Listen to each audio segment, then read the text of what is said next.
Bonjour, je vais vous expliquer comment choisir l'essence de bois pour une réalisation que vous souhaitez réaliser chez vous, en ce qui concerne un caisson par exemple, ou bien des étagères ou des aménagements dans votre mobilier.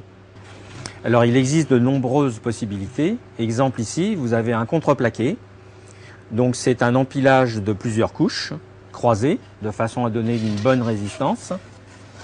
On a d'autres possibilités, par exemple ici ce que l'on appelle un mélaminé. Ce matériau est plaqué au moins deux faces, éventuellement des champs, et c'est de l'aggloméré qui est plaqué.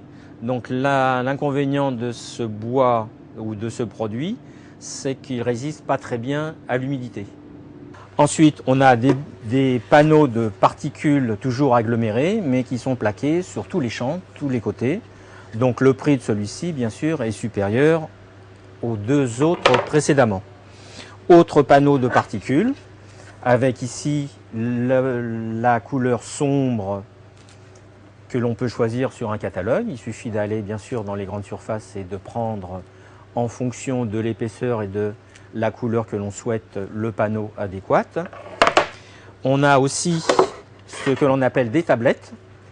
Alors, cette tablette qui est ici, c'est du latté. Donc, l'avantage du latté, c'est que ça offre une plus grande résistance à la flexion, par exemple, si on fait des tablettes pour mettre des livres dans une bibliothèque. Donc, on voit ici le latté et on voit le plaquage, c'est la petite épaisseur de chaque côté. Les matières de plaquage sont du chêne, du hêtre, du merisier, du frêne ou autres essences de bois plus précieux.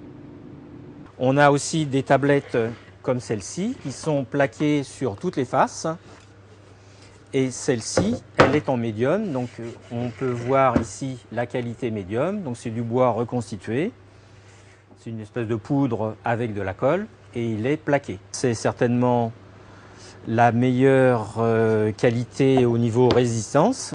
Alors ce médium existe aussi en qualité ordinaire, c'est-à-dire non plaqué, comme c'est le cas ici. Mais si on veut mettre légèrement moins cher, on peut utiliser des tablettes en pin qu'on trouve dans toutes les grandes surfaces.